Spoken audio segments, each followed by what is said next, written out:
And welcome back, footy fans, to another episode of Donnie's Disposals. I am your host, Coach Donnie Hess here.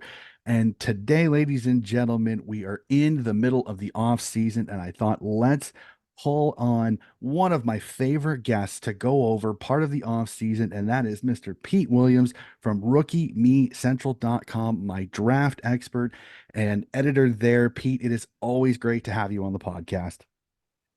Yeah, thanks, Donny. I always enjoy chatting footy with anyone, and especially overseas. So really looking forward to getting stuck into it.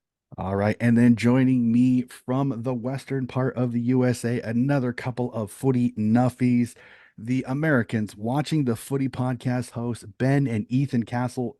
Boys, great to have you on the podcast. Good to be back. I interrupted my Paul Blart movie marathon to be here, so that's pretty serious honor. Well, I will take that. I will take that for sure. So, gentlemen, we have hit the off season. We've had the draft. We've had the sign and trade period. I know we've got Pete on, but let's start off with the off season a little bit because sign and trade was a little bit of everything. It was a little bit of boredom because there were days that literally nothing happened. There were days that there was a ton of things happening, including several trades very, very rapidly to the start of the day, and then a lot of intrigue as several trades came down to literally the last minute of the last day. It was almost deadline day, like it is over here in the States. So I've got a few questions that I want to go through with it. And Pete, I'd love to have you hop on with this. So we'll start off with Ethan. Ethan over there, biggest improver. Who do you think during the trade period made the biggest improvement to their squad? Ooh, hmm. I think there were a bunch of substantial improvers. I think I'd have to lean Hawthorne, and not just because of Ginnivan. Hang on, where's the list? Let me get our We're pulling. full summary up here. I made this like gigantic color coded trade period guide. I remember you were keen on just Hawthorne's longer term prospects. Ethan has Yeah, been. I thought Hawthorne, between some of the picks they were able to pool, as well as bringing in a really underutilized piece like Mabi Orchol and Massimo D'Ambrosio, another underutilized guy. I thought collectively they probably had the best offseason. I liked what Melbourne did as well, bringing in Billings and McAdam, as well as Tom Fullerton, who you have to mention is a former basketballer. Mhm. All right. And then maybe Essendon, which is weird to say because I'm so used to them not having good off seasons. I think I like bringing in Xavier Dersma, especially. I know there was a lot of talk about Ben Mackay. Some people think he just needed a change of scenery. Some people don't think he's a true number one defender. We'll find out this year, but I think bringing in the combination of Dersma, Gresham, and then it's going to be weird seeing Todd Goldstein in any other color, but a good depth option there. Mhm. I think they actually shored a lot of things up. All right, Ben. Ben, your thoughts on this one? Yeah, in terms of longer term prospects, we've both been pretty keen on Hawthorne for a while, thinking that, just Sam Mitchell and Andy Gowers are going about constructing a building team the right way toward maybe 2024, but probably, looking at 25, 26 for finals range. The younger additions in there, like Ginnivan, could certainly help with that. Ginnivan is someone who could play right away and will need to take on a more prominent role as Luke Bruce ages. I think he can learn a lot from a reliable small forward option like Bruce. And then I know you're probably going to talk about Sydney because they're your boys, but if you're looking at a club that is really in win now mode, based on the transactions they did, they definitely patched up a couple of their holes. Taylor Adams is going to be one of the weirdest to see in another color jumper. There are guys who have like they get traded after a long time with one team, and like it doesn't phase you. Just like, okay, they're here now. It's going to take me maybe like half a season to realize, oh wait a minute, Taylor Adams is a Swan now. This is just going to look really weird. But if you can have him as like a depth option, maybe taking some of the half forward weight off Luke Parker as well, I think he could be a very important addition kind of comes down to his health there. Yeah, it'll definitely be interesting on that one. So I'm gonna try to stay off the Sydney talking too much because everybody knows huge Swans fan. So we'll go to you, Pete. Your thoughts on this one? Who do you think made the biggest improvement to their squad? Yeah, well, just following on from that, yeah, I had Sydney as the best team. For what they could do, I mean, there's always future prospects and whatnot with a lot of the clubs that have been mentioned, and I think that you've sort of got those potential in the future. But I think from a perspective of what you're going to get, I think Sydney got the safest haul, if you like, without having to fairly give up too much. Like obviously Dylan Stevens is a great talent, but again, there's depth there. Essentially, you're subbing out Stevens to bring in Adams, so you've got more ready-made inside depth, who's obviously going to be better as that strong bullocking mid. You've got Hamling who comes in. Obviously, McCartan retired because of concussion issues, so you've got a straight like for like there. You've got Jordan on the outside, which will help. Goulden be able to play more inside, things like that. You've got Grundy who comes in immediately as an All-Australian ruck who obviously hasn't had the best last few seasons, but at his best, like considering the value you got him for was just ridiculous. I agree. I think Taylor Adams playing in Sydney is going to be really weird, especially like obviously as a Collingwood fan, knowing what he's like. But he's one of those players you have no ill will towards because you get it. He's going to play a more important role. At some stage, we have to bring in the young kids. So for him to go, wish him all the best. It's a much better career move for him. And as much as it is hard to see him in other colours, he's going to give his all, and it's definitely a great move for him. So I think Sydney definitely. And the other thing we don't talk about is the fact they got North first round next year, which is crazy good because let's be honest, that's a top 5 pick. It could be a top 2 pick, maybe even pick 1. So isn't that I thought that was like that end of the first round priority pick. Yeah, I think it might have been that. The concession they got. Yeah, that is true. Yeah. No, that is true. I was looking at the list there. Now I remember. But yeah, still like I guess the top 5 of that second round that's still a very high pick. Like chances are it's going to be top 20 depending on the whatever. But they still were able to get that while getting these players in. So I thought that was really, really good. So they were definitely the pick for me. I think Brisbane had an underrated sort of off season because Gunston at the end of the day isn't realistically in their best forward line. He's a great talent, but they've got the players there. Obviously Fullerton was excess to needs for them. And they've been able to bring in Doty, obviously, from the Crows, who's going to be an immediate straight-in defender. Rebounding fills the need. Ryan showed some good signs at Hawthorn as well. So, and he'll probably fill that Fullerton depth role. But Doty coming off half-back, I think when you're a club like that, you don't actually need too much. You just need to find one player who will fill a hole. And I know 12 months ago, Donnie, we were discussing this with Collingwood, and I said they filled the 3 holes. And Brisbane, I think, have filled their major hole now. So that really puts them up, which is pretty exciting. So I was really happy with, not really happy because they're a really good team, but happy for them that they were able to fill that spot. So just from a couple of perspectives, I guess, looking at those, but I definitely agree that obviously Essendon and Hawthorn as well both picked up quite a few good players that'll be good when they can develop them. Yeah, and with Duday, he will still be coming off the ACL, so may not expect him until around mid-season. But as we saw from the later part of their season, when the Lions did suffer some backline injuries, they do have a little bit of depth there to be able to fill that. Darcy Gardner managed to cover for Jack Payne quite well in the prelim, although I don't think he should have stayed into the grand final. You were obviously pretty happy about that, Pete.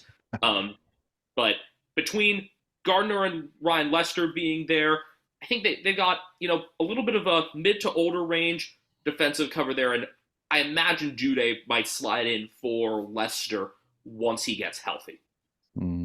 And the other scary thing about Brisbane is they're also going to get Will Ashcroft back around the midpoint of the year. So second year Will Ashcroft and Jasper Fletcher adding to the midfield core they had coming into 2023. Yeah, it just brings much needed increase in depth for Brisbane in there. I'm fully with Ethan at the start. I think Hawthorn was one of those. I liked what they did. I think they brought in quality. I think they brought in guys not only young but also experienced. I think Jack Gunston, I think, brings some experienced heads to really kind of nurture their young talented forwards. I think Mario Chol just needs a shot. I think the guy is super talented. He was too good for the VFL, but we'll have to see how that goes. Then Masio D'Ambrosio is another one. I'm very interested to see how he goes on the wing over with Hawthorn for sure. One I'm kind of like, I think it's an improvement, but I'm not sure how good, and that's Port Adelaide. It's one. Sava Radicali again. I depends on what Geelong people you talk to, whether he's going to be an addition by subtraction, or if he's going to be a missed one. I think Yvonne Solo and Jordan Sweet now become their ruck duo, which kind of took over for Scooter there at the mid, and then Brandon Zerk Thatcher now kind of becomes that third depth defender. So it'll be interesting to see, because Port Adelaide's issue was after Alir, there really wasn't much. So we'll have to see, can Asava Radikalia, Alir, and Brandon Zerk Thatcher kind of find a way to work with each other to be able to kind of solidify that Port Adelaide background, because again, their midfield very good. Their forwards on their day can be very, very, very good. So it's a Port Adelaide team that there's a possibility that they could look really, really good come next year if all of these moves work out. The question will be if there's a lot of question marks on that, which is actually a great transition. Biggest letdown, because I sat through I sat through several days where nothing happened, which is frustrating, but when you have an entire week, you don't have to get it all done early. So we'll start with you, Pete. What was your biggest letdown? What team gave you the biggest letdown when it came to what they did during sign and trade? Yeah, I mean, again, you're tossing up between a couple of different options here. Fremantle's the obvious one because they didn't bring in anyone. They lost Schultz, Henry, and Hamling, who at their best, obviously, particularly Schultz and Henry this year, are best 21. And they did bring in a couple of first rounders, Collingwood and Ports. I don't anticipate. I think it's fair enough to say they're not going to be top 10 unless something drastic happens, but I think they'll be in those mid-teens. So it's not super high. I think they did the best they could considering what they had and what the teams they were requesting had. But I think it wasn't a great deal of what they did. And the other one that I wasn't sure about was actually Geelong, because they lost Radagalia. They picked up a pick. They didn't do too much, but I felt like they should have done a bit. Like I felt like they're not getting any younger. Like, and I know it's sort of, here it tends to be the lazy way of sort of saying they're old and all that. They're still an absolute quality outfit. They're a premiership contender. No one's knocking that. But I would have liked to have seen them perhaps pick up a player or two just to fill out maybe some from extra young depth potentially. But that's just a club that I think could improve better. Like we saw with Brisbane, like we saw with Collingwood, they picked up a couple of players, just one player each, or the main player each, that fills a need and fills a hole. And I thought that perhaps Geelong could have done that. So that's probably one for me, that I guess, didn't do anything wrong, but they didn't do anything that I was thinking they could have done to get better. So I think they're probably the other one for me that I'm like, not too sure about. Obviously, they're in a completely different boat. Like they're ready made to go. But it's more I just would have liked to have seen them do something maybe extra. Mm-hmm. It's kind of opposite ends of the spectrum there between Freo and Geelong, where the Dockers were clearly building their list toward a younger direction. You look at the type of players who are central to their team. Giannis is still 19, I think, or might just have turned 20 if you're looking up board. Caleb Sarong and Andrew Brayshaw are early 20s each. Yeah, when it comes to Geelong, they were in a bind with the limited draft stock they already had, and Ethan can speak to his thoughts on Radagolea and the like. Yeah. So I would say the one thing I really wanted the Cats to do that didn't happen was add, someone who can get a bunch of contested possessions in the midfield. I know Darcy Parish was speculated. I know at one point there was talk about Sean Darcy, who I was in on at first, but then I watched Toby Conway play one game and I was sold. So I was fine with not doing much in that front. But yeah, I would have liked to add just something in the midfield that could get us more contested possessions, because you look at, getting knocked around by Caleb Sarong or not having an answer for a Tom Liberatore type. And that seemed like something that could be addressed quickly that I don't think a healthy Jai Clark alone will solve. Maybe, if like a lot would have to happen conditionally. Like Tanner Bruin has to keep taking big steps forward, and this and that, and X amount of guys have to stay healthy. So I would have liked something there. As for Radigalea, there are times when you look at him and it's like, wow, this is a top tier defender. I mean, physically, he is a force. He's good in the air, but he does give away a lot of free kicks.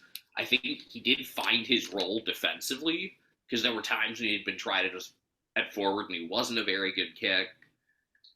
Could kind of see him as like a poor man's Mark Blitzovs in some senses, which is not a bad thing. I think ultimately they got pretty appropriate compensation. I would have liked a little bit better, but considering what draft stock was available and what they were able to do with getting late and mid round picks and making something out of it, I was fine with it. I wasn't blown away, but I wasn't like as disappointed. Again, though, I still would have liked to have something like a Darcy Parish. And then, yeah, Frio, I was disappointed in them last year, disappointed again this year, because I thought going from last year to this year and giving up Akers for nothing, it was like you had a team that looked like, a real finals contender, and instead you kind of are setting your window back. And then you give up Schultz, who I think is one of the most underrated players out there, and now he will be much more well-known just by playing for Collingwood. But I really like Lockie Schultz, and I at least they got a decent haul for him, unlike Blake Akers, but it still wasn't. I still think it's going to be an underwhelming return in the long run. Other than that, one other I'd throw out there, maybe Gold Coast, actually. I know they had this idea that, oh, we've already got this and, 80% of our premiership list or whatever it was that Hardwick had said, and they did have a lot of draft picks to work with. A lot of academy selections, 4 of them that they stockpiled for, including Jed Walter up at pick. But it was like they didn't really bring in anyone else, and they didn't do much with, they gave up Mabior Chol, who had gone into a super minimized role for seemingly no reason. I guess at times there were questions about his effort. Maybe it was just a fit thing. I don't know, but you would have liked for them to make some sort of splash move, whether it be, another defender or someone in kind of a half forward position. That's somewhere that if they had gotten in on Lockie Schultz, I think that would have been a great play for them. Mm-hmm. Speaking to the half forward for the Suns, one thing that I mentioned when we did some of our recaps and kind of looking through like the best players by number, when we talked about Ben King, I remembered going back to his 2020 and 21 campaigns where he did have more of that running half forward role. Maybe that's something to which he could return under Damien Hardwick, especially now with Walter as another deep target.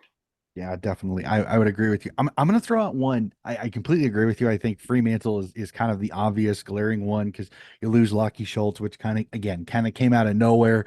And then Liam Henry was kind of the one we knew that was going to happen. He had pretty much said he wanted to move back to Victoria. Hamling, again, didn't play a lot with the top tier team. He played a lot with Peel Thunder in the Waffle and did play well, but just never could find a way into the top 22. I'm going to throw one with a little bit of a caveat. And for me, it was Adelaide. And the reason that I say it is somebody's like, what are you talking about?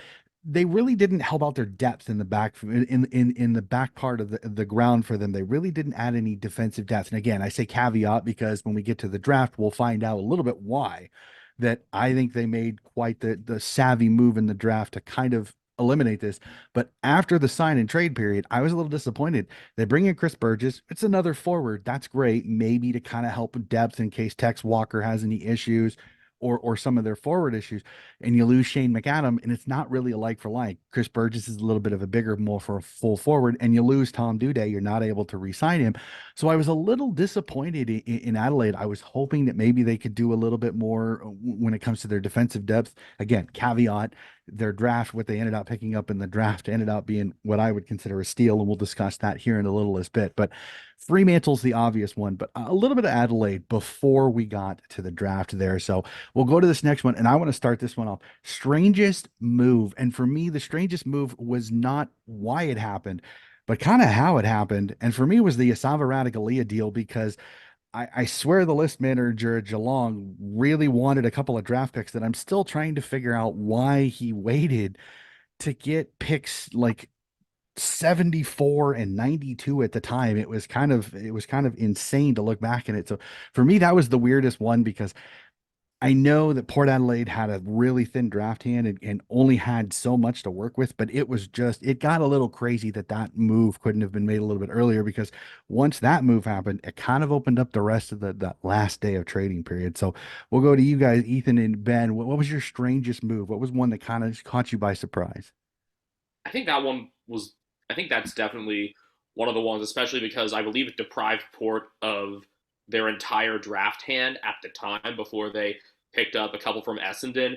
I mean, I'm gonna throw out the kind of last minute nature of the Essendon and Port move just because it's not. I mean, I don't have many sort of American comparisons to it where you know a trade is happening for this long before the deadline, and then it finally happens, and it's just kind of pretty straight up the Brandon Zerk Thatcher for Xavier Dersma deal. I found that interesting also just because we got a bit of talking online with Dean Dersma, the patriarch of the Dersma family this year, and well, he'll be able to watch a lot more of his kids' games now because he's got Xavier there at Essendon. Zane Mm-hmm. got drafted to North, and North, yep. yeah, did his daughter go His on the move? sister has moved to Carlton Right, yeah. So, from so Yasmin's from on Port the move Adelaide as too. well. So yep. Yasmin Dersma moved from Port Adelaide to Carlton in their trade period. Yeah. Was there any other like real weirdness that stood out to you? I mean, I guess Elijah Hollins for nothing. It seemed was just like a peak Gold Coast Suns move. If it were anybody else, I would have more eyebrows raised. And then we Mm-hmm. also find out that Hollins had a coke problem and got 2 years taken off his contract because of it. Oh boy. So, Yeah, there was a it was a minor cocaine possession charge. He was initially offered a yep. 3 year deal, and now it's down to one. I think Hollins could fill a bit of that spot where Paddy Dow was at Carlton, like one of those first or second guys off the ball. He's very different from his brother Ollie, who has quickly found a home, going from the halfback to the wing. Mm-hmm. So I my I didn't quite have the timeline aspect of it because what we had tried to do, and I'd give I'd give myself like a B minus on it. Was I was going to hide from all the transactions, and then Benjamin was going to give them to me as part of our recording, and I got some of them just because like I was on Twitter or Instagram, wasn't mm-hmm. looking for them, but they came up there. The Ginnivan one. Yeah, and a Yep. couple others, but I guess Port, instead of going for like one main ruckman, just kind of getting a bunch of guys who are like hopefully one of these guys pans out. Yeah, Mm-hmm. giving up on like kind of saying, okay, Sam Hayes isn't working, Bryn Teakle isn't working. Yep. Both kicked to the curb. And Yep. I guess you'd have, I mean, Sweet, I guess, would be the more natural, just stay at home ruck, whereas Soldo definitely has some forward craft and would be nice to have another bigger body in there along with Charlie Dixon and or Ollie Lord. Mm-hmm. Port was always in a weird situation regarding rucks. There were times these past couple years where they really ended up with no rucks, and it was like no, just pure rucks, and it was Charlie Dixon and Jeremy Finlayson, their leading goal kicker for this past year, taking that responsibility. Mm-hmm. Yeah, it was just So very interesting. It'll definitely be fun to see how Soldo and Sweet work. I think that'll be their ruck pair. It'll be fascinating because they're Port's already just a pretty. They're question already mark. pretty. Go ahead. Port's just a question mark all around, and maybe you'll have Finlayson and Dixon take some of those forward Yeah. ruck contests still. Yeah, it'll definitely be interesting. So, Pete, did you have any strange moves that kind of caught your eye? Well, the strangest one for me through the period was actually didn't involve any players. It was Melbourne trading its 14, 27, and 35 for 11, which was a bit bizarre at the time because they tended to give up a fair bit. I mean, that's 3 picks for one to move up 3 spots. And I think the idea was they wanted to trade for one for Harley Reid, and that's what they ended up trying to offer up. And then, of course, West Coast said no, even North has a better deal. And it was just like bizarre because it was like they pulled to do this, and then they ended up just not being able to do anything with it. And like then they ended up picking Caleb Windsor in the draft, who ended up like he was a draft bolter in the end. So they picked him higher than what most probably would have. And so it all in all, it was just a bit strange. Like it wasn't bad for them necessarily. And I mean, if you had a certain target in mind, it's not too bad, but it was just a bit of a weird one because it was like they did this trade and then everyone was rumored, they're going to put something up to West Coast and involved all their picks, everything like that, their 11th picks in their first round or whatever next year. But clearly it was never going to match North. Like North just had to sort of half do what they were doing and beat Melbourne. So it was just a really bizarre move. So I think from a overall trade thing, that was the thing that I kind of went, I don't know why they've done that kind of thing. But they were probably obviously cutting down that list. As we know, they did only take 2 players in the draft. But I think for me, it was just about they could have probably got a bit more for it, really. If they were trying to trade up, like they probably could have got a bit deeper in. But depends what others were offering. But from a player perspective, yeah, definitely Jack Ginnivan, I think, was the strange one because everyone seemed to be locked in. He was at the Collingwood gym the day that he got traded or something, and it was real bizarre. Like he was there and then he wasn't, and it was really really weird that he put up like a Instagram saying he was working out in the Collingwood gym, and then a few hours later he was traded and had to delete it. So I don't know. Yeah, it was a real weird one. Like I'm not, again, similar to Adams, I'm not overly shocked because he's going to get more opportunity. You obviously saw with Schultz coming in, his spot's going to be up for offer, and he is, to his fairness to him, he's probably the least defensive forward at Collingwood. So that's what really he struggles with. Now, clearly, in terms of his talent, he's got enormous potential and brilliant goal kicker. But at the end of the day, I think the way that Collingwood's going with its pressure, like it goes pressure first. And that's why I think he's probably the one that falls out. Schultz offers a bit more of that, and that's all it is. So I think it was a mix of Collingwood would have kept him if he didn't want to go. They probably, Hawthorn potentially, I think, sounds like it, were approaching it and manage his own manager rather than him was, I guess, seeking it out. And Collingwood was like, yeah, fair enough. Like, we get it. You're probably going to you're going to be best 21 there, guaranteed. You'll have, to be fair to Hawthorn, less pressure on your selection. But also he adds a point of difference because they tend to have those pressure forwards as they are, and they tend to have fast ball movement, which will help him out as well. So, look, I think it's a win-win, but it definitely was a bit strange. I wasn't expecting to go, and it was almost looking like Collingwood might be the first team to ever play its grand final team again. Obviously, Schultz would probably come in, but that hasn't basically happened before ever. So, and a team that's and that's played one season, has only played again together another season twice, and that was it. And I think that was the Bulldogs. But no grand final or premiership winning teams ever played the same team ever again. And it was looking likely because there were no retirees or anything, but as fate would have it, obviously, then Ginnivan went, and of course McStay did his knee. So it made it beyond that, but it was just an interesting thing towards the end. Definitely wasn't expecting it. Yeah, well, McStay didn't even play in the grand final as well because of doing his knee then. That heartbreaking that he's out for another full season beyond that. I think from just an outside perspective, just not being just near the actual buzz, obviously being an ocean away, to get him in one just seemed to happen extremely quickly, which I think was the biggest surprise out of all of that. And then going back to Adelaide, Coach, you were talking about the kind of surprise they were getting another tall forward stock in Chris Burgess, who had, I believe, was co-lead goal kicker in the VFL this past year. It surprised me with what they already had, not just with Walker, but behind him. Darcy Fogarty is one of the more reliable set shots in the league at this point. I think he's passed Todd Marshall even as the most reliable between the South Australian teams. And we are, as the two of us are, as big believers on Riley Thilthorpe as anyone, and we're hoping that this doesn't move him down the depth chart at all.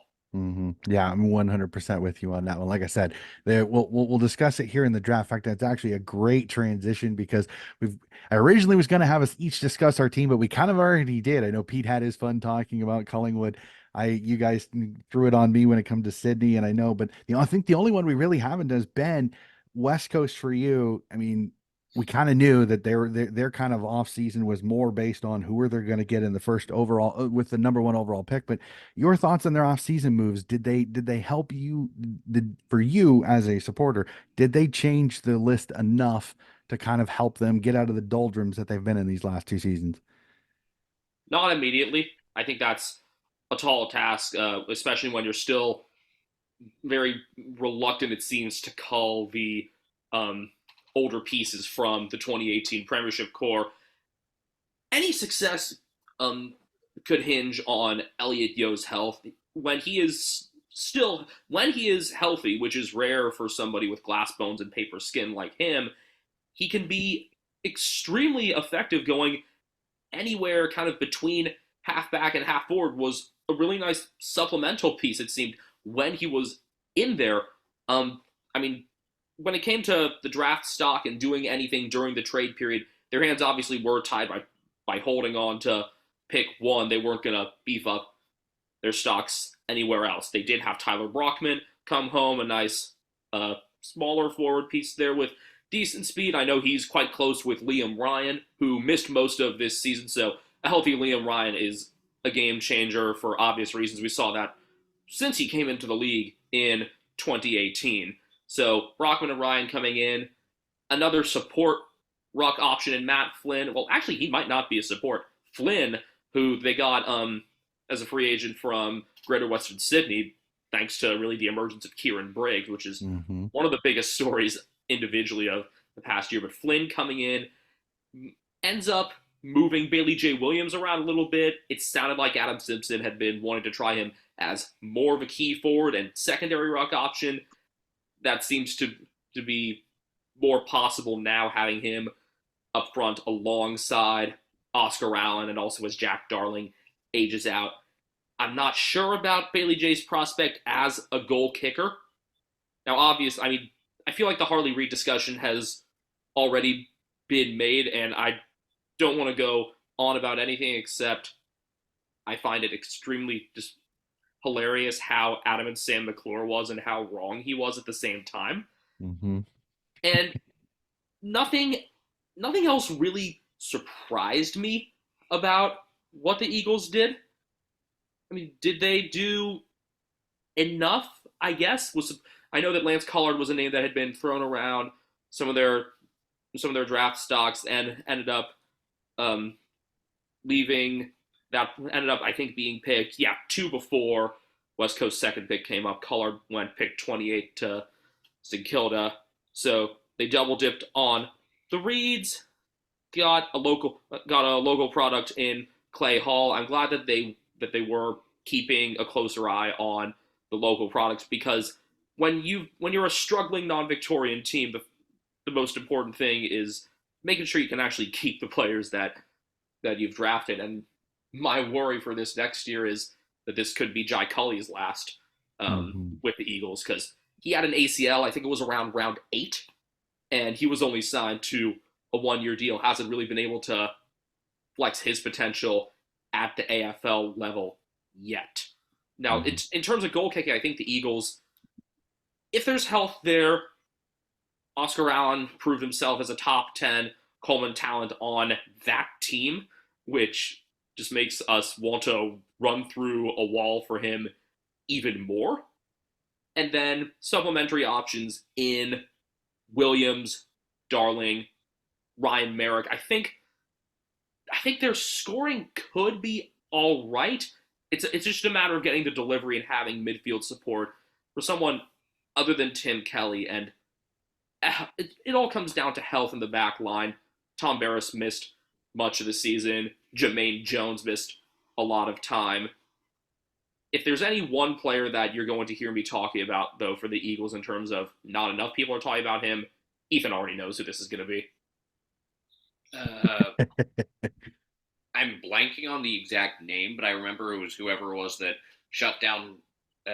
Brady Hoff. Brady Hoff. Yes, Brady Hoff, young Westerner defender. Always thought of him as more of a halfback flying to wing, and then in, I think, round 17 or so at the GABA, held Charlie Cameron goalless and made me learn some new things about his one-on-one ability. I'm not sure how much he had been on your radar, either of you in the past. Pete, obviously, as the draft scout, was when you think back to Brady Hoff, if you can think back to that, did you have like any sort of idea of like the one-on-one defender he could be? Like he's a player that was definitely, he was one of those players I think was underrated from memory. Like when he came to the draft, he showed some promising signs. It was just about him really building on it. Like that was the thing. Like he was one of those players that you kind of rated, but he hadn't had quite as much of a build up as others. So he'd definitely he played, to be honest, more kind of midfield forward. So, but he had played defense as well. So he's kind of played all three lines.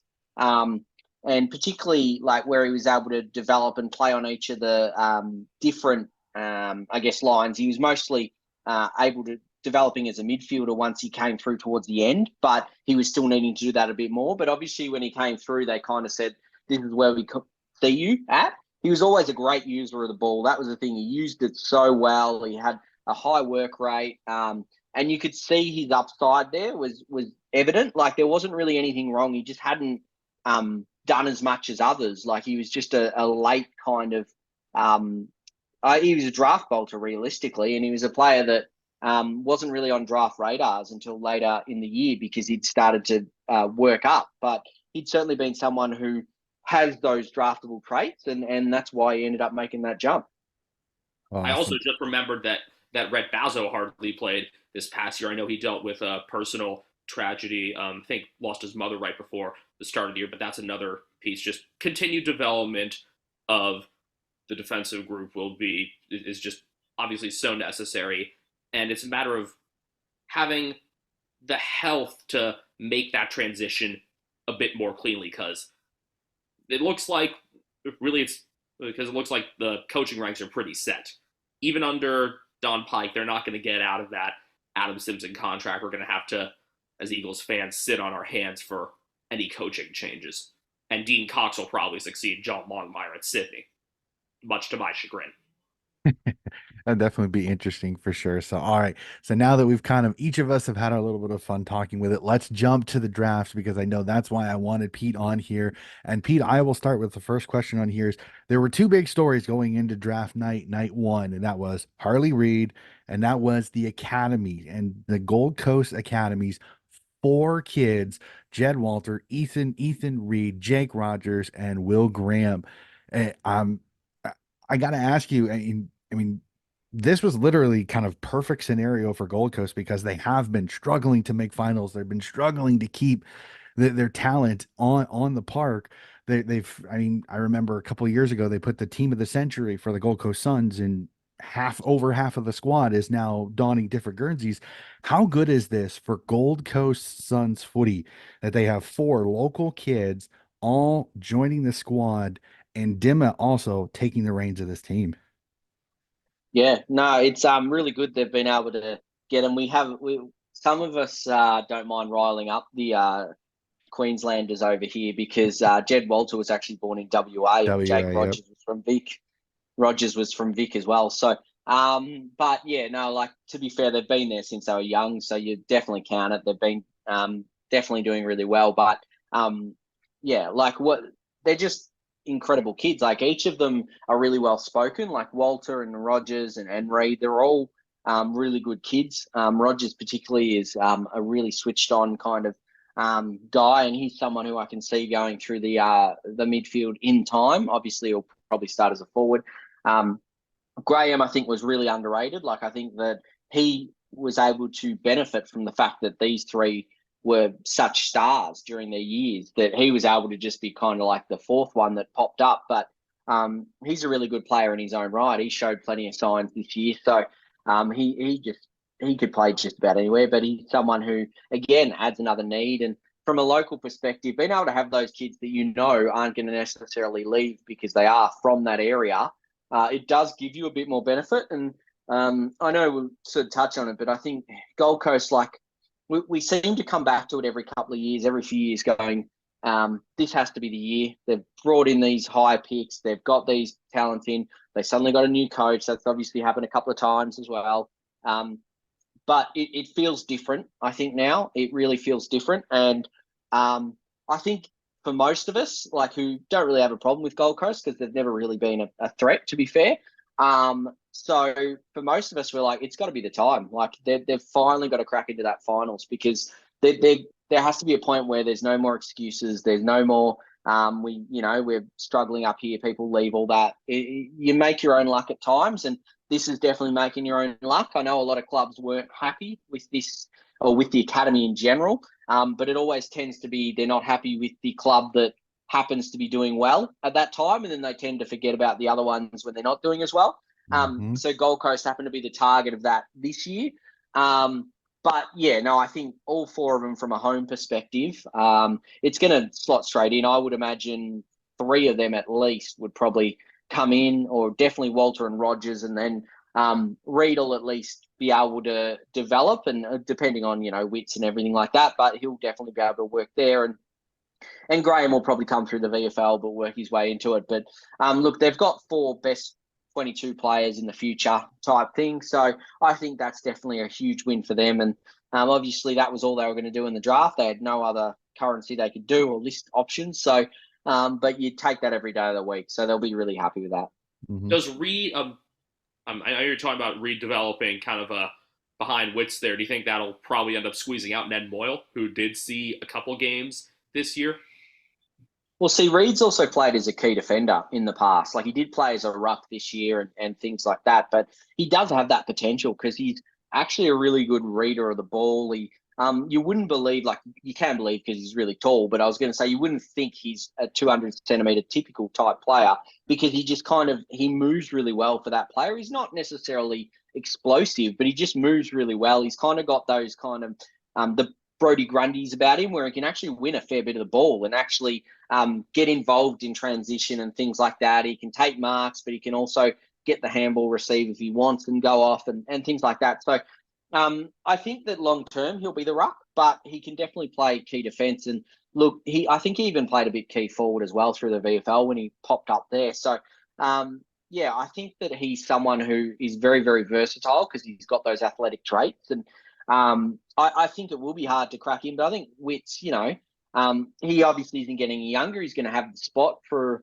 as long as he needs it. But I think for Reed, he's got that versatility. He can play defence, midfield, or ruck, or in forward realistically. So I think he'll probably slot into one of those, and then gradually take more and more minutes off Wits. Really, the defense just seems to make more sense immediately because you've got a couple decent one-on-one options there in Charlie Ballard and Sam Collins, who definitely showed some fatigue in the later parts of the season and would benefit a lot from steadier, taller support.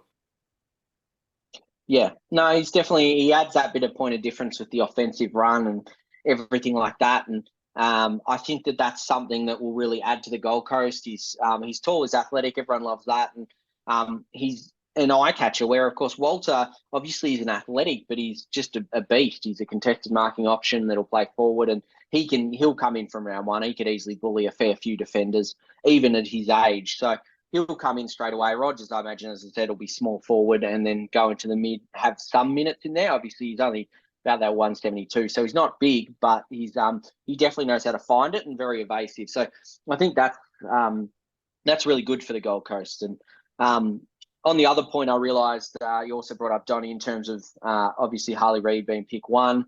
It was quite funny hearing all the discourse, as you sort of mentioned, about the McClures and whatnot, saying about how he was not wanting to go to West Coast and things like that, where we kind of knew all along he was happy to go anywhere. He's a pretty laid-back country kid. He likes fishing. He likes going to the beach, all that kind of stuff. So he was never going to have an issue with it. And yeah, he was clearly the best kid in the end. I think there were a few moments through the year where some people suggested could Jed Walter catch him, and obviously you'd never really know because at the end of the day he's tied to Gold Coast. But I think he's clearly the best kid, and he's going to be someone who will come in and he's going to be a top 10 player in that team. Like realistically, as most ready-made players are. Like you even look at Will Ashcroft, and while he might not be a top 10 at Brisbane because they are so high on the ladder, you can see within a couple of seasons he will be. So Harley Reid will probably come in and be top 10. Like that's the thing. He's going to come in, probably play, I'd imagine, forward, and he's so hard to beat one-on-one.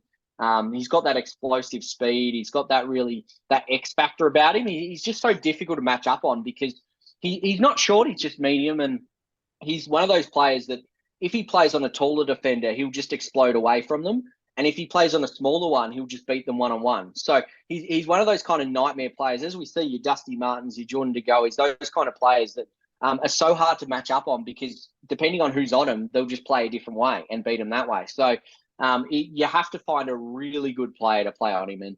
And he's definitely going to make a mark. But at the same time, you've got to remember he's one player. So I don't want to see too much hype put onto him because I've already seen over here. I don't know if you've seen how much hype's gone onto him from the local paper over in the West Australian, where he basically had a month-long stint on the front page and back page, which is just crazy. Yeah, no, like that's the thing. He had several different articles all over the joint. Whatever he did, they were following him everywhere. So I do feel a bit bad for him in that regard, but he also is really laid back and he's a pretty chilled kid. So I think he can take it all in his stride and he's probably the best person to handle it. And we've seen from Dacos with all the hype that came in with him that he was able to handle it. So I think Harley will be the same. And but yeah, I think patience is really good with him. I think he will make an impact pretty early on, but I think you got to remember if he's playing forward, the ball's still got to get to him and he's still got to do stuff. So I think you just got to keep that in mind. But he's definitely a star player and he's going to be a really good player for a long time. Yeah, I almost want to see him playing like I know he's like got a bigger build than him, but like when I think of like a player who like is cast as like a kind of small to mid-sized forward and then could disrupt in the midfield, I'm almost thinking about how the Demons at their best figured out how to use Kazi Pickett, kind of going back into the middle, sometimes managing to be that first or second to get the handball receive off the contest, let Tim Kelly do the dirtiest work, and then let Harley Reid explode from there and hopefully get away from some talls of the process. Definitely, for sure. So I kind of caveated it with my biggest letdown, and that was what I think for me personally might have been the steal of the draft, and that's Adelaide getting Daniel Curtin at 8. I mean, Pete, I know I went through your draft thing. I mean, Daniel Curtin at times was being talked about one of a top 5 player. How is it that he slips to 8, and how does Adelaide's front office got to be literally doing backflips that they were able to move up in this draft and get one of the best defenders in this entire draft at 8? Yeah, I think it's definitely a great value. And realistically, he's not just a defender. He's played forward. He's played midfield. He's just an absolute unique utility. So I think for him, it's just a massive get for them being able to bring someone in of that quality. Obviously, there were a lot of clubs keen on him. I think GWS was potentially keen. Obviously, West Coast was keen. But we heard from Adelaide saying that, or we heard that, we were saying that GWS, I should say, who were able to trade back, they were the ones that in the end went, we would rather have that extra pick in that draft and whatnot than go early. So I think from Adelaide perspective, bringing Curtin in is able to bring in a long-term defender. They've kind of had a bit of a roundabout in that sense. They've obviously lost Doty, as we said, and things like that. So they're really looking for someone. They've kind of had the same up the other end. Like, even though they've got the talented players we've seen, like Fogarty and Tilthorpe and all that have really impressed in patches, they're still relying on Tex Walker at the end of the day. Like, he's the one that's doing all the goal kicking. And at the other end, they need that long-term option as well to join Tilthorpe and Fogarty as that real long-term key. And I think they're doing that because obviously they had Fisher McCasey who didn't quite work out and everything like that. So they're trying to build those key position stocks. And he's a kid that has no problem moving away, so it's never going to be a problem drafting him. And of course, they didn't draft any locals, which was quite interesting, obviously, in the main draft. So, but yeah, I think Curtin, it's an absolute steal for them. I think he's definitely a top 5 player. And he's the most unique player because he's the best key defender. So they're difficult to find and they don't grow on trees. So I think for them to grab him and slot him in, they'll probably sign him up to a long-term deal and make sure that the WA clubs don't try and get him early, like we were speaking about Logan McDonald, things like that, trying to get them. I think they'll try and do that. And yeah, I think he's going to be, like Harley, a really good player for a long time. Definitely. The Pros have gone through a total revamping of their back ranks, kind of by necessity through injury this season, with Duday doing his ACL, Nick Murray doing the same. Jordan Butts had been a very central piece there. He was out near the end of the year, and what you ended up seeing was Josh Worrell taking on a lot of that taller key defender responsibility and doing well enough there. Max Michaelani, one of the best first year stories in the game this year. I forget where he finished in the Rising Star behind Sheasel, but couldn't have been too far behind. Probably the best first year defender. He could play above his size, and then adding Curtin into that mix along with a big body like James Borlase, who still needs some time to develop, son of Port Adelaide Premiership player and sample captain Daryl Borlase. So it's just a whole new look for this Adelaide defensive group that played well enough down the stretch to supplement what was, believe it or not, the highest scoring team in the AFL this season. Very weird to see the highest scoring club not even crack the finals. I do. Yeah, well, that's the. Go for it. Go back to the Curtin thing for 1 sec. Like, whenever someone slips a bunch of spots in, say, the NFL draft, usually there's like, I don't know, something late that like damaged his draft stock or something. That wasn't the case here at all, you think? I don't think so. No, I think it's just a case of a player who they see as the key defender. They need other clubs. We're looking at other needs, and the clubs that were keen on Curtin were the ones they knew that it was going to slide to that pick. So if West Coast didn't take him, or West Coast didn't trade with North, because if West Coast had done that deal with North, the 2 and 3 for 1, like if North had done that, I dare say one of them would have been Curtin. So that's the thing. Yeah. Okay. Yeah. It's like closer to an Aaron Rodgers case than a Laramie Tunsil case, to make the NFL comparison. Gotcha. Where like was very much need based. And then you saw with the Giants, I believe it was the Giants who ended up trading away that pick for Curtin, ended up having, I mean, one of the bigger surprises, I guess, of the first round, going what seemed to be well above his draft grade and getting a small forward, Phoenix Gothard there. That led to probably our favorite moment of the entire draft. So Ethan, this was obviously right after Geelong had picked Connor O'Sullivan, the tall who is mostly cast in defense, played in the Ovens and Murray Grand Final this year for the Albury Tigers. I watched that on YouTube streaming and was impressed by O'Sullivan. They were playing up against much older competition. Then all of a sudden, while O'Sullivan is conversing with Joel Selwood, who had just given him number 14, he hears his friend Phoenix's name get called, rushes over and takes off his own Albury Tigers shirt and slams it onto Phoenix so he can go up to the stage. It sounds like, kind of looking at various draft boards, I know that Cal Toomey had Phoenix Gothard going to the Suns maybe with his second pick. Do you see, Pete, like a particular reason why he bolted up so much that he went to GWS's first selection? Was there another player on whom they'd already missed? Well, we thought they were going to go Leak with that pick, and they ended up getting him with 17 anyway. But we thought Leak was going to be that selection. Gothard, I think, is a player that GWS, like, it's not surprising that he's that interested. Obviously, like that they're interested in him. Obviously, he's been able to, be able to play throughout the year, and he was one that really caught the eye for Murray in the Talent League, and then for the Allies as well. And he's technically New South Wales. He's Albury, so it's right on the border. I don't know. Right, he was a Murray teammate of.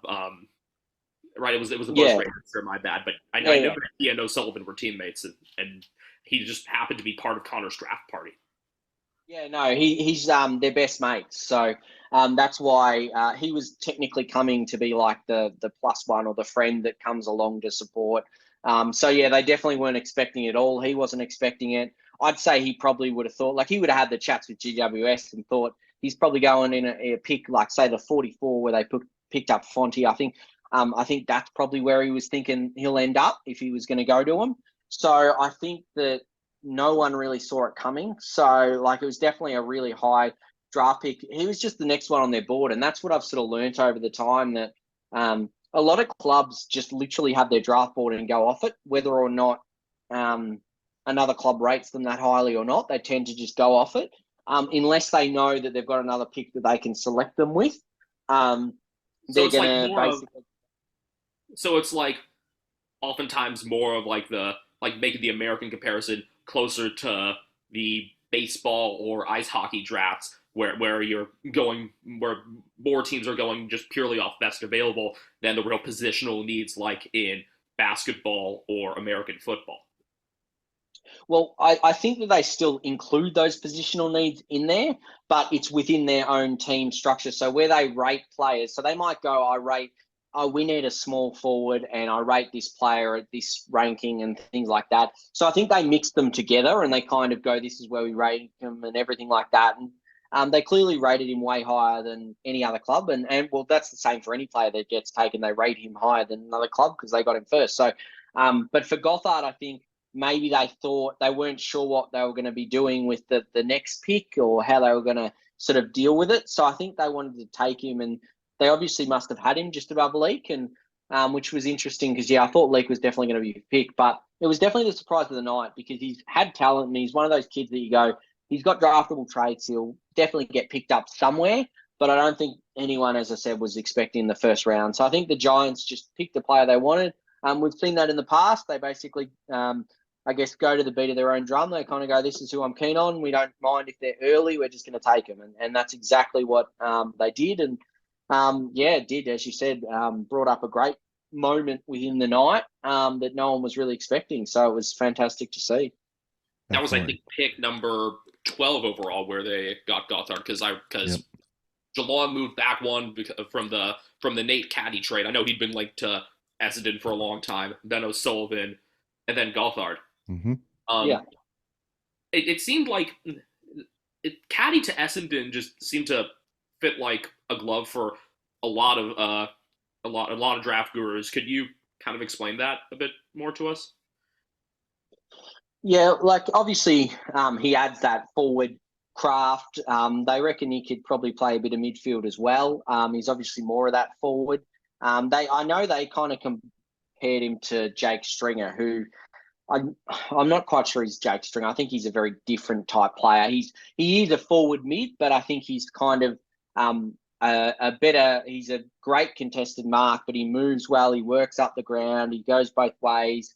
But he's definitely more of that undersized centre-half forward, someone who can take some really big grabs and also convert. And throughout the last couple of years, he's clearly been the standout at Northern.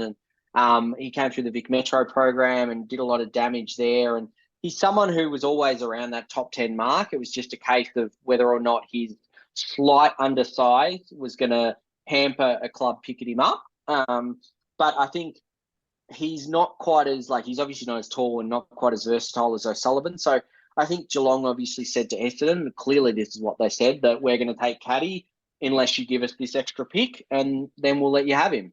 And that's pretty obvious. They knew he was keen. So when I saw Caddy, I almost thought of him as almost like can play him to the inverse of more forward time than mid, kind of reminiscent of the man who's now his captain, Zach Merritt, just with a bit better marking hands, because we saw Merritt get a decent amount of forward time, kind of from around the 2/3 point of the season, really picking up post by. So that'll take some of the forward responsibility off Zach Merritt. Mm-hmm. Definitely, for sure. So, all right, Pete, you know me, whenever we get together and talk draft, I like value picks. I like people a little bit later in the draft. So I always ask this question after round 2. So round 3 on to the end of the draft. What's a pick that came out after from round 3 on that maybe could find their way onto a starting 22 in the first round this year? Yeah, so one player I thought I'd raise from that Joel Frazier out of the Rebels, who went to the Bulldogs. I think that he's someone who it was very interesting. He was probably rated around this region coming into the year. Then he had a massive game up at Bendigo where he absolutely went ham, kicked about 6 goals and was absolutely crazy. Looked just about the best player in the draft. I remember cutting up his highlights going, how's this kid not top 10? but he just didn't have the consistency through the year. So had some really poor decisions. He's one of those that will either nail a kick and you'll be like, wow, this kid is absolutely amazing, or he'll kick it out in the full. He's one of those kids that he doesn't have anything in between. He'll either be an elite kick or it'll be really poor. And that's the thing. Like he's got so much talent. And if they can hone in on that, I think pick 45 is just really ridiculous for what he can offer. So I think that he's definitely one who could start at the Bulldogs. Obviously depends, because they do have a lot of midfielders. Smith's now gone. Obviously that paves the way for Sanders to come straight in. He's going to play round one, you'd think, with that. But he does offer that wing, and he can play off a flank. He's got elite running capacity. He covers the ground really, really well. So I think that he's going to be one that you have to kind of mark down and keep an eye on. But I think one of the others is Reece Torrent, who went to Brisbane with pick 64. That's probably a really late one that I like, just purely because exactly. So he's one of those that just has skill, has lots of draftable traits, a bit raw, but he's just really smart. He's not the perfect kind of athlete, but he's one of those players that just makes good decisions with ball in hand just about every time. So I think he's a player that has a lot of potential. Now, obviously, it's Brisbane, so probably chance that he's not starting round one, but I just thought I'd mention him because I think he's really, really good value in that sense. So I think he's someone.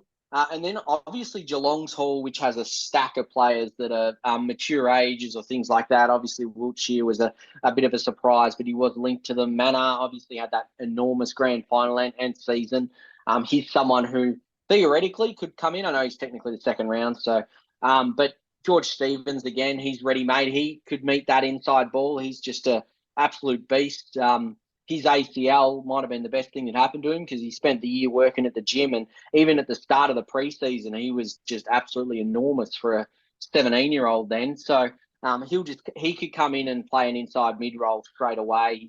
He's not the quickest guy, but he's a great leader, one of the best characters in the draft, and I think to get him at 58 is pretty fair. Like that's a pretty good value selection there because I can understand why he drifted because again he isn't the quickest player and we're focused a lot on athleticism these days, but his strength, his defensive pressure, he's just really good on the inside, and he's pretty clean as well. So, and a future captaincy option as well. So he's someone who captained basically all the teams he played for. So he's someone who will come in. I think at 58, that's great value for what the Cats needed. And while a lot of the others around him are mature age and ready to come in, he's one who is ready to come in even as an 18-year-old. So. It'll be really interesting to see how he goes, but he's another one. Yeah, and I'm glad. I think Ethan needs to jump on the George Stevens highlight reel here. And I mean, I'd followed him a little bit. Obviously, didn't get as much action this year, but seeing that they had picked up Mana after the grand final just made sense as a Geelong move to get a more mature age guy, and was just gratifying to see Mana get reward for the solid years that he's had with Werribee. And then I know that I'm jumping back into the late second round here, but being such big fans of Changkut Jaff, I was following a couple of the other South Sudanese ball moving defender types. Obviously, one of those is CJ's brother in Tao, who ended up going to Collingwood, and another player who models his game after Jaff is Lamont Lual, who got a lot of press from official AFL outlets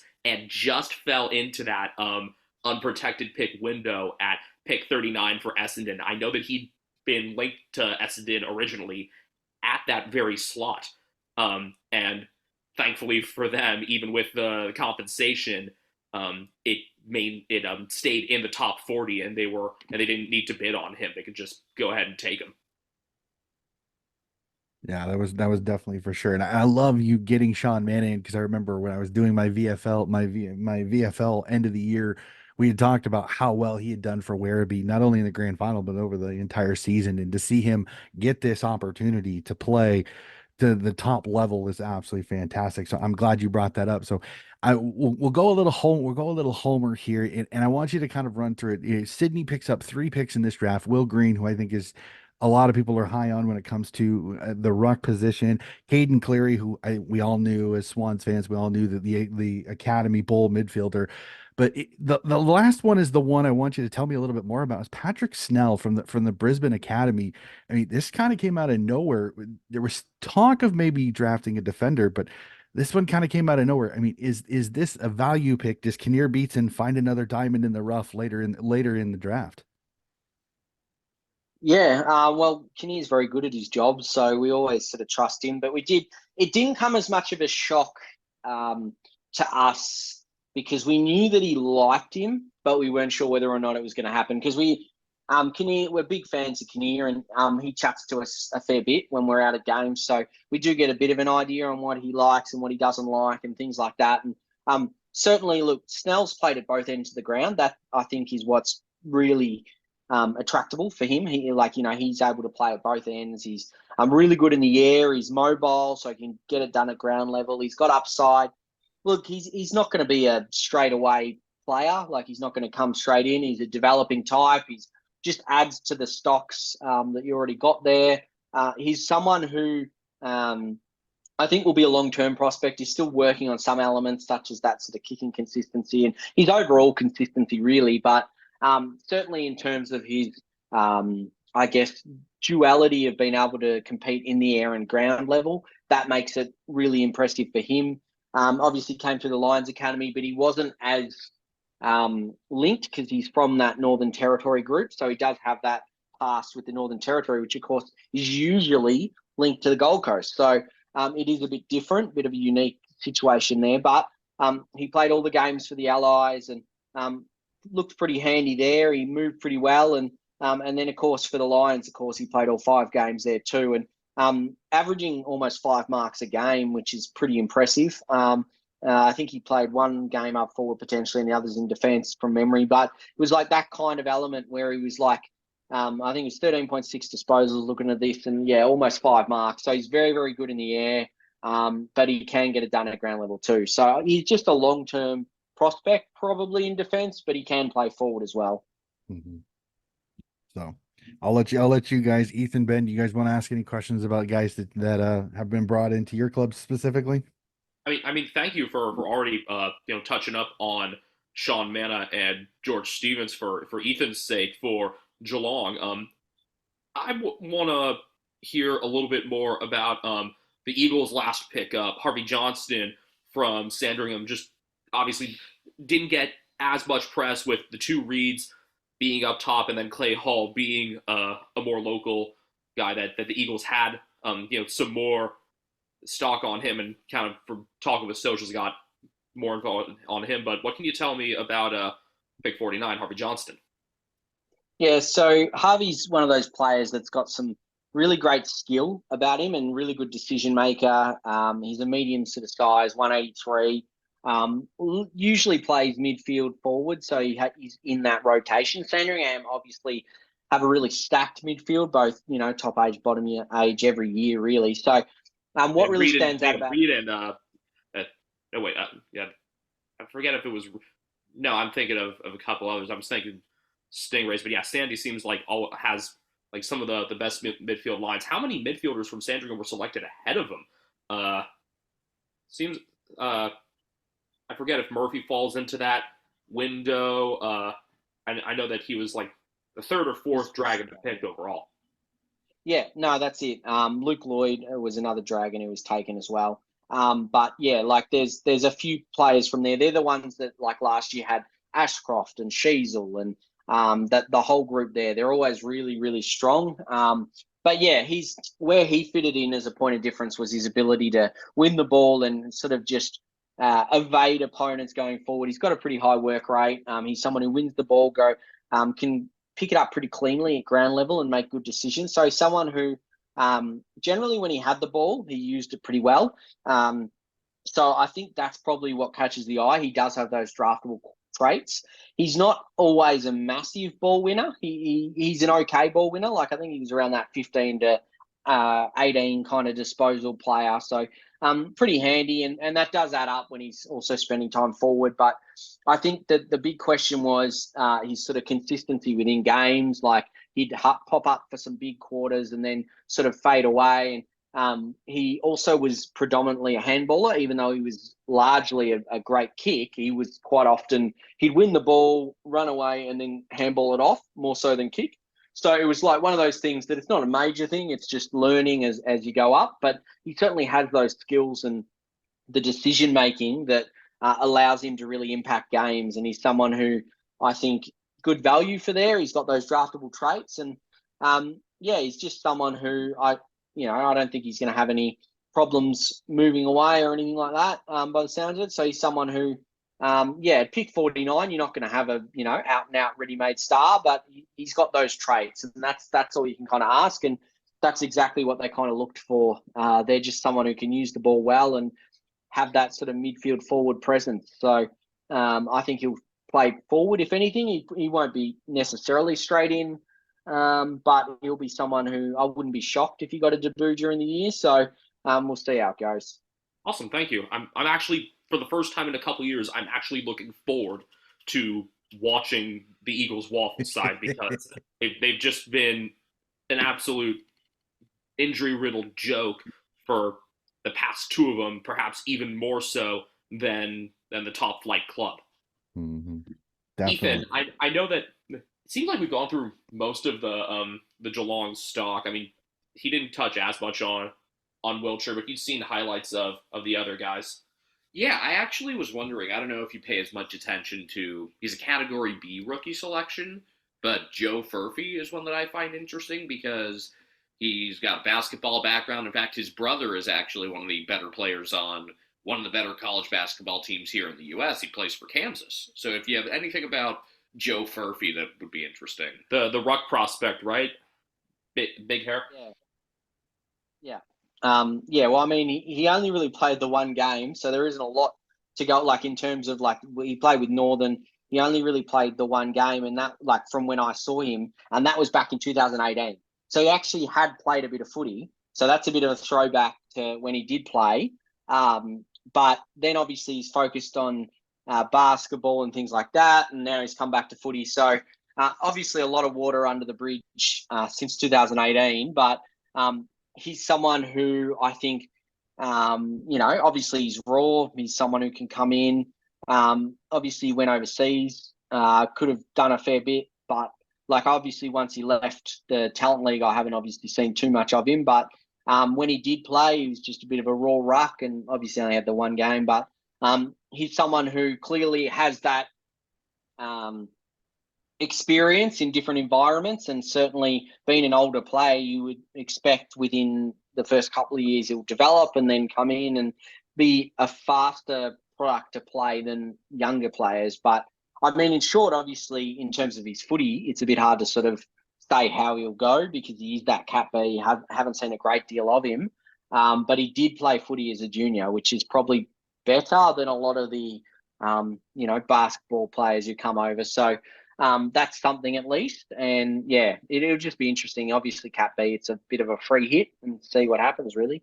Yeah, reminds me a little bit of what's the case of Mate Kalina, who went over to play basketball at University of Hawaii and is now on the Richmond list. I know, Ethan, you were like looking up Johnny's stats earlier. Yeah, he's what, like kind of their like number 4 or 5 scorer. Yeah, I think he's like first guy off the bench. Typically, looks like he's made one start.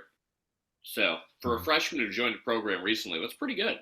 Yeah, and Kansas is not a program that's known for getting that sort of like Australian talent. At least we jokingly call St. Mary's College, not too far from us in the East Bay in Moraga. They're basically Australia's team. That's where Paddy Mills and Matthew Dellavedova had been. I think they had 3 from West Australia this past year, and then picked up, I think, the number 2 Australian recruit for basketball in Rory Hawk.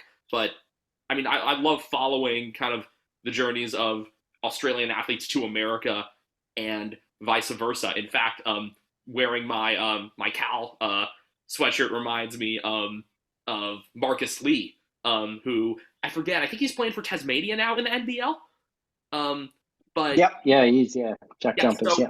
so he's an East Bay native from Antioch. Ethan followed his high school basketball career because that's Ethan's expertise is high school sports. You told me the other day he was even better in volleyball. Oh yeah, way better. I think his public high school like won a state championship in volleyball when he was there, and now after playing college ball first at Kentucky and then in Berkeley, now he's in Australia. So it's crazy seeing this just this kind of reverse journey for us, and hopefully it'll lead to more exposure for sports in both countries. Mm-hmm. Definitely, for sure. And since you took a chance to do it, category B, I got to go a little bit myself here and throw one up. And I know, Pete, you've probably seen this name, Indy Kirk, the father son selection for the Swans. Thanks, Basil. I know exactly. I gotta go here on this. Is Indy a genuine shot to potentially play AFL, or is he going to be one of those, a depth player that's probably going to see a lot of just VFL time? I mean, at first, yeah, absolutely. Like he's definitely the ladder to start with. He's still building up his game, but to his credit, he wasn't really draftable as a top ager, and he had a massive preseason clearly because he came out in round one of the Talent League and was very impressive for the Swans Academy and managed to hold that form mostly throughout the year. So I think it's been a credit to him to be able to do that, and I think that he's someone who went from, as I said, who wasn't really in the draft picture to someone who was definitely draftable and obviously had some interest. But I think it's one of those things that they saw his improvement from top age to over age and then went, well, we think we can develop him further because he's clearly a hard worker and he's definitely a chip off the old block. He's definitely more of that really hard nut kind of midfielder. He has developed his outside game a bit more, which was probably the element that stood out because he clearly was just that inside ball winner, not much else to his game originally. And he's really sort of developed that kind of be a bit better on the outside. So he's able to impact a bit more. And look, he's still a long-term thing. And obviously, again, like you're a Cat B rookie, you're not really looking at necessarily they're going to make it each time, but he's certainly going to put in the hard yards and it'll be interesting to see whether or not he can do it. Obviously, he's got those family ties there, and he's got that work ethic within him. So I think that he's definitely going to give it his best shot. He's obviously going to be, VFL for now, but who knows how quickly he can develop when he gets into that elite program full time. Yeah, and the Swans have been really good with rookie draft picks sometimes. So you absolutely never know. So before we end the episode, I gotta get a little bit of a preview. So and we were kind of discussing this a little bit off mic before we started. 2024. I know you're already out looking at prospects. I know you've keeping an eye on many of these kids since they're 13, 14, and 15. Just a few names that we need to keep an eye on for next year's draft in 2024. Yeah, so in 2024, the top name at the moment is Finn O'Sullivan. He's coming out of he plays at Oakley, but he's a Vic Country prospect. So he's someone who is a mid forward, really damaging. He can kind of explode away, he'll play full time mid. You'd expect this year, but he's certainly someone who caught the eye at the under 16s carnival. He was best on there, the MVP. There. So he's someone who built up again, had another pretty solid, really impressive season last year, played for Vic Country, etc. So he's someone who, really made his mark felt. So he's someone who can do a lot of damage with ball in hand and just an all-round talent. He's just a really complete player. He kind of headlines a really unique group because it's pretty much midfielders. Like most of them are midfielders in this top group. Obviously, you got Levi Ashcroft as another one who's coming through as the second Ashcroft in that clan. So that'll be another high pick gone from Brisbane. So they're going to be busy matching him rather than I don't think they'll have too much else in the top end because of that, and they'll be ready for that. So he's another one. Gold Coast again have another top one in Leo Lombard. He's probably mid to late top 10. Didn't have the best carnival. They only really put him in for one game, but the Allies were really strong. And then he came out in the under 17s and just embarrassed a lot of the other players because the under 17s is sort of, your players outside those top 10 or the ones who played at the champs, basically it's minus them. He came out and absolutely destroyed them in those games. So he was just ridiculous. He's really good. You keep looking across the board, and you could go interstate. Obviously, Sid Draper was really impressive for SA. He's another one to keep. Obviously, Arlo's younger brother. Of course, he's back now at South with him, so he's another one. From WA, you've got a Bo Allen, who's the local talent who's sort of at the top of the charts. I also like Malachi Champion, who's a really exciting small forward. He's just an absolute elite kind of footy smarts, and he plays at Subiaco, and he's just incredible when he's in full flight. So he's definitely another one from WA to keep an eye on. And Josh Smiley as well out of Eastern Rangers. He's just that really big body, sort of almost Patrick Cripps, like 194, 195. Plays inside mid, just really good at winning the ball in there. And of course, you got South Australia's Tyler Welsh too, who's obviously a father-son selection. So again, we're seeing a lot more of the club-tied players at the top end. That's going to happen, but he's a Crows one, so they're going to have to pay up for him. Again, a little undersized, but he's still capable. He's probably similar to that Nate Caddy kind of thing. I think he's going to grow a bit bigger than him, but he's that kind of slightly undersized, but he's very good for what he does. And then you look at Jagger Smith as well as the other one I thought I'd mention, who's a really good midfielder. Out of Oakley, again, they're going to be really strong because they got Tom Gross. So they got three midfielders who are in the AFLW Academy. So if there's one team to watch this year, it's probably going to be Oakley because, yeah, those three in the midfield are going to be pretty dominant with O'Sullivan and Smith in there too. So, it's going to be pretty exciting. But, yeah, they're mostly all midfielders from the top end of the draft. I find it funny also just hearing like a name like Jagger, which we think of as like such an ice hockey name. It's like Ethan and I were talking before the draft. Or before this show, sorry. What's the name of the second pick from Melbourne? Colton Tholstrup. That just sounds like a hockey name to us.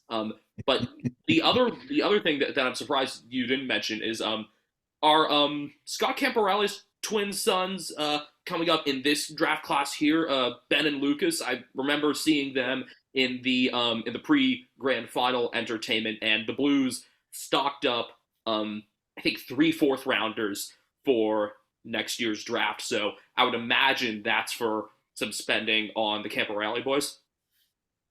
Yeah, no, they're in the mix. Obviously, the funny thing is that I don't know if many people know or if it's been sort of put out there. Lucas is a left footer and Ben's a right footer. So that's how you tell them apart if they've won the ball. If you don't know and can't see their number, they're actually completely different. Sided players, which is very unique. And of course, they're both in the academy, like AFL Academy as well. So that's really impressive. Obviously, Ben was the one who won the overall medal on the under-17 future. So he's probably the one that's rated quite highly. He's probably that in conversation for that top 10 or certainly first round, where Lucas is probably maybe that second round or so onwards like that. There's a little bit of difference, but they're definitely both in that draft frame for sure. So it'll be interesting, and who knows by the end of the year what will happen. But definitely Ben's sort of the one ahead. So it'll be quite interesting to see them both develop. And Carlton are going to have their hands full, and there's plenty that are sort of in that boat. Yeah, mirror image twins reminds me of the two pitchers who are together on the San Francisco Giants, Taylor and Tyler Rogers.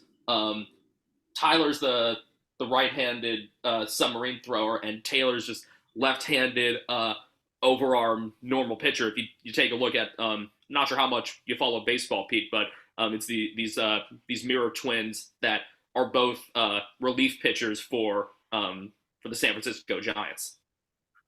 I liked when Taylor was on the Twins, and they were both pretty tall, so you had twin giants on the Twins and Giants. I think they're still both under contract for this coming year, right? Yeah. Fantastic.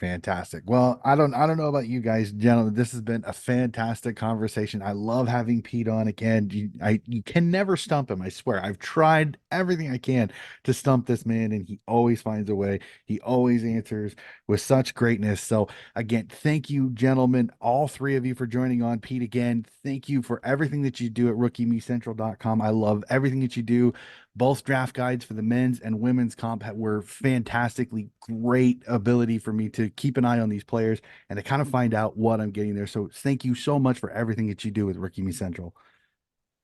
It was great meeting you. Absolutely. Great No, Yeah, fantastic Yeah. conversation. Look forward to continuing this. So no worries. No, not a problem. Thanks, guys. Thanks for having me on. Really enjoyed it. awesome. Awesome. So that is going to do it for our podcast again. Wait, before I fully get off again, gentlemen out there, the Castle brothers, thank you again for hopping on. It's always great talking footy with you guys. Your ability to throw in not only Aussie communications, but then American sports is always so much fun. So I appreciate everything that you guys are doing. So, and thank you again for hopping on and for having a nice little chat here. Yeah, always great to be on here. Look forward to trying to defend my fantasy crown this year against you. And if you want to follow what we're doing, we are on pretty much all major forms of social media at Americans Footy, and also Ethan's cat Brian is just underneath the chair here. Chilling under here. Yeah, at cat named Brian on Instagram. Yes, Pete, Ethan named his cat after Brian Myers. Yeah, I've got a good story about Ryan. If you want to hear Yeah, it. can we end on this, please? Yeah. Okay, we'll let him so- we'll let him have it. We'll end Yeah, the episode this with one- Brian Myers' story for sure. Yeah. So Brian Myers, obviously, came through the Geelong Falcons, and in the grand final that they won against Sandringham Dragons, right?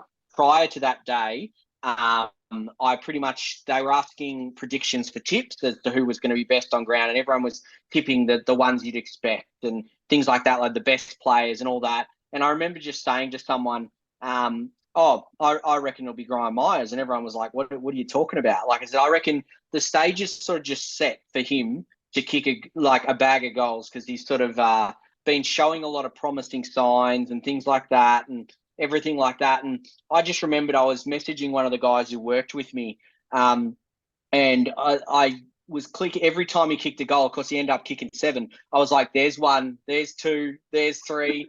Oh, here comes the middle. I think by 4 or 5, I messaged him going, the middle's on his neck now. And then I love it. And I think was that the year that they won on like the shock miss on the siren. I think that was Joe Lombardi.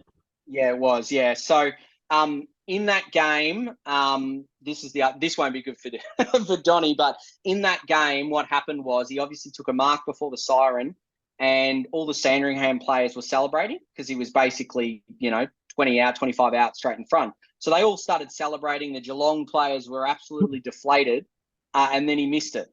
And the absolute uproar of that was like complete shock because they're like, wait a minute, no one thought he was going to miss it, and then he did. But yeah, and of course then Myers was going to win it regardless. But that was Marty missed one that they thought was never going to happen, and poor kid copped a lot at school because of course everyone being on national television. You don't want to miss it as an 18-year-old still going to school, because then throughout the whole time everyone had these like little videos of him and everything, and you're like, oh man, I probably would have taken the week off school after that, I reckon, because unfortunately that was the problem with it being televised. But that was my favourite sort of Brian Myers story because I randomly picked him because I thought he'll be up for it, and then he ended up kicking 7, which was ridiculous, and I just messaged the guy that was with me each goal he kicked, just reminding him that I'd picked him. So, yeah, that was good fun. Fantastic. Hopefully we'll meet him when, hopefully around a year and a half from now, we're planning on making our big footy pilgrimage, as we call it. Awesome. That is a great way to end the podcast. Ladies and gentlemen, that is going to do for it. Keep an eye out. This one's going to come out, and then the women's draft review and off-season review will be coming out later on in the week. Pete will be back. We'll be joined by fellow women's footy nuff. We had Liam from Soaring to New Heights podcast. We are going to talk all things women's footy, including the incredible 11-team trade that went down in the AFLW. So keep an eye out on that very, very soon in your ears. That'll do it for another episode of Donnie's Disposal. We'll be back with more footy coverage very, very soon.